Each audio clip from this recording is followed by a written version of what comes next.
حضرت ابراہیم بن ادھم رحمت اللہ تعالی بہت بڑے اللہ کے ولی ہیں. آپ بادشاہ تھے, ٹھیک. آپ کی زندگی میں ٹرننگ پوائنٹ کیسے آیا کہ ایک بار آپ کے دربار میں ایک بہت عظیم خوبصورت روحانی چہرے والے بزرگ آئے. آپ جب آئے تو سارے لوگ ہل گئے کیونکہ کوئی روک نہیں سکا, اتنا روب تھا. بالکل بادشاہ کے سامنے آ کے کھڑے ہو گئے, دائیں بائیں دیکھا اور کہتے ہیں کہ مجھے یہ سرائے خانہ, یہ مسافر خانہ پسند نہیں آیا. تو بادشاہ کہتا ہے تم کو یہ میرا محل مسافر خانہ نظر آتا ہے؟ بہت سارے یہاں پر ایسے بھائی میرے بیٹھے ہوں گے جن کو اللہ نے بڑے لگژری ہاؤس دیے ہیں, ذرا غور سے سنیے گا. تمہیں میرا اتنا خوبصورت گھر جو ہے وہ مسافر خانہ نظر آتا ہے؟ تو وہ بزرگ کہتے ہیں اچھا یہ بتائیے آپ سے پہلے یہاں کون رہتے تھے؟ کہ میرے والد رہتے تھے. اچھا ان سے پہلے کون رہتے تھے؟ کہ میرے دادا رہتے تھے. تو کہ پھر مجھے بتاؤ مسافر خانہ کس کو کہتے ہیں؟ ایک آیا دوسرا چلا گیا, دوسرا آیا تیسرا چلا گیا, تو یہ مسافر خانہ ہی تو ہے. آپ کے دل پہ بڑی چوٹ لگی, توبہ کی, تمام مال اللہ کی راہ میں خرچ کیا, بادشاہت چھوڑی اور جنگلوں میں نکل گئے.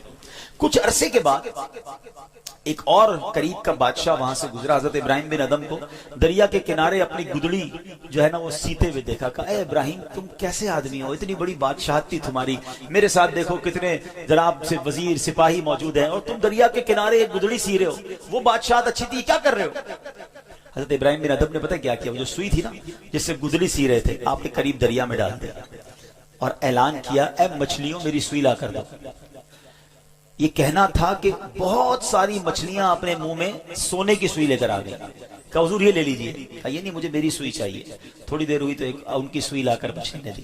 حضرت ابراہیم بن ادم نے اس بادشاہ سے کہا بتاؤ تمہاری بادشاہت اچھی ہے میری بادشاہت اچھی ہے؟ تو سیکھنے کو یہ ملا کہ جب اللہ کی راہ میں کچھ بھی قربان کیا جائے نا اللہ اس میں برکت ڈال دیتا ہے. اب اس سے آپ اپنی ساری لائف کو ایزیوم کر لیں.